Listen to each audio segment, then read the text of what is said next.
अध्यक्ष महोदय, पंचायती राज की स्थापना इसलिए की गई थी ताकि गांवों को सशक्त किया जा सके, ग्रामीणों को सशक्त किया जा सके। लेकिन आज अगर बात करें झारखंड में पंचायती राज व्यवस्था की बात करें अध्यक्ष महोदय, तो ये व्यवस्था कहीं ना कहीं जो हमारे जनप्रतिनिधि चुन के आते हैं उन्हें उचित अधिकार नहीं दे पाई है।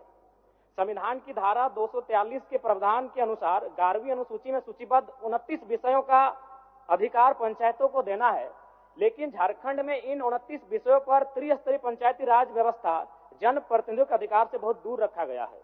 हमारा राज्य संविधान से ऊपर नहीं अध्यक्ष महोदय। अतः मैं आपके माध्यम से सरकार से मांग करता हूं कि जो संविधान अनुसूची 11 में 29 विषय पंचायती राज संस्थाओं को प्रदान किए गए हैं उन्हें पंचायत को मिलना चाहिए।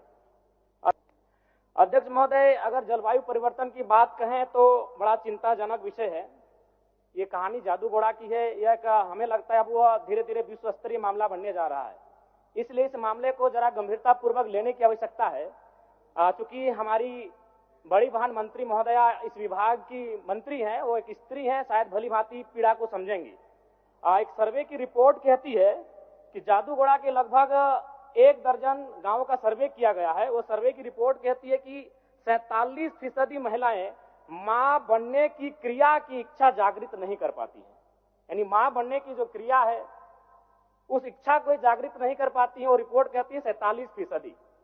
30% जो महिलाएं हैं अध्यक्ष महोदय, उनमें गर्भपात हो जाता है। कारण क्या है?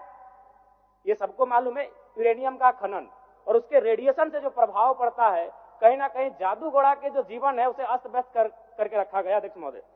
और अध्यक्ष महोदय, ये थोड़ा सा अब शर्म कीजिए या हंसिए या अपने दुर्भाग्य को कोसिए, एक बड़ा विचित्र विषय सामने आता है अध्यक्ष महोदय। जादूगोड़ा की यूरेनियम खानों से निकाला जाने वाला प्रारंभिक ईंधन, जिसे येलो केक भी कहा जाता है, परिशोधन के लिए हैदराबाद स्थित ईंधन प्रक्रिया केंद्र भेजा जाता है, जहां यूरेनियम की छड़ें बनने के बाद शेष रेडियो एक्टिव कचरे को पुनः 1500 किलोमीटर दूर लाकर जादूगोड़ा के गांव में बिखेर दिया जाता है। अध्यक्ष महोदय, ये तो वही हुआ ना कि आप रांची से जाकर धनबाद में केला खरीदें, केला को लाकर रांची में खाएं और फिर छिलका आप धनबाद को सौंप दिए। कारण क्या है? ये बहुत गंभीर विषय है। अगर इन विषयों पर हम लोग चर्चा नहीं करेंगे और उन विषयों का समाधान नहीं करेंगे अध्यक्ष महोदय, तो हमारे हिसाब से बहुत ही दुर्भाग्य का विषय अध्यक्ष महोदय। अतः मैं आपके माध्यम से सरकार को ये कहना चाहूंगा कि जादूगोड़ा का जो विषय है अत्यंत ज्वलंत विषय है। इसके निराकरण की दिशा में सदन को, सरकार को बढ़ने की आवश्यकता है।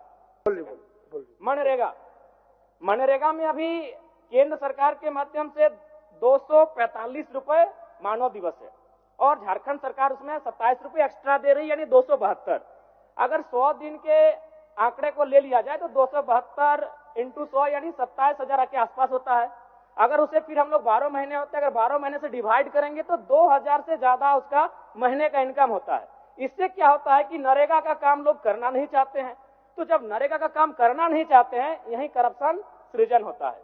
क्या करते हैं? वह जेसीबी के माध्यम से काम कराते हैं, फर्जी तरीके से लेबर का रजिस्ट्रेशन करते हैं और यहीं से एक लूप होल मिल जाता है जिनको करप्शन करना होता है। इसलिए मैं ये मांग करूंगा कि जो मनरेगा का विषय है और मजदूरों का जो न्यूनतम दर है उसे कम से कम एक अकुशल मजदूर का आज के डेट में लगभग 400 से ज्यादा उनका दर है अध्यक्ष महोदय। तो अगर उस दिशा में अगर मनरेगा की योजना को लेकर हम आगे बढ़ेंगे तो शायद मजदूरों के साथ एक न्याय हो पाएगा। धन्यवाद अध्यक्ष महोदय।